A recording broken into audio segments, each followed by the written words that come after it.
ఈరోజు దేవుని వాగ్దానం గలతీలకు రాసిన పత్రిక 1వ అధ్యాయం 15వ వచనం. అయినను తల్లి గర్భమునందు పడినది మొదలుకొని నన్ను ప్రత్యేకపరిచి తన కృపచేత నన్ను పిలిచిన దేవుడు.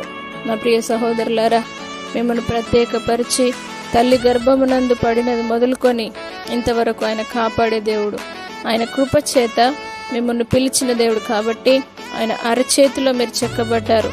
ఆయన కృపను బట్టియే తల్లి గర్భమందు దేవుడు మిమ్మల్ని రూపొందించాడు. కాబట్టి నా ప్రియ సహోదరులారా, మీరు ఎవరైనా సరే దేవుని ప్రసన్నతను పొందుకొని ఆయన ప్రత్యక్షతను పొందుకొని ఆయన మిమ్మల్ని పుట్టించినాడని ఎరిగి తప్పక దేవుడు మిమ్మల్ని కృపచేత పిలిచినాడని తెలుసుకొని ఆయన సన్నిధానానికి రండి.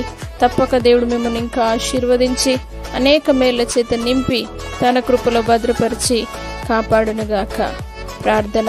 పరిశుద్ధుడా, నమ్మదగిన దేవా, నీ కృపా వాత్సల్యతను బట్టి నీకు వందనాలు. నీ కృప చేత పిలిచిన దేవుడవు. తల్లి గర్భంలో రూపింపచేసినది మీరే, ప్రత్యేకపరిచినది మీరే దేవా. నీ కృపను బట్టి అతని స్తోత్రం యేసయ్యా. ప్రతి ఒక్కరిని పిలిచిన దేవా, ప్రతి ఒక్కరిని మీరు దీవించండి. పరిశుద్ధాత్మ దేవా, ఎంతమంది అయితే నీ సన్నిధానానికి రావాలని ఆశపడుతూ ఉన్నారో వారందరినీ మీరు దీవించండి.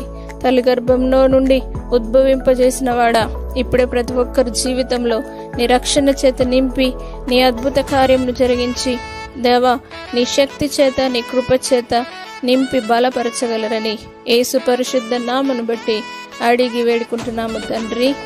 ఆమేన్.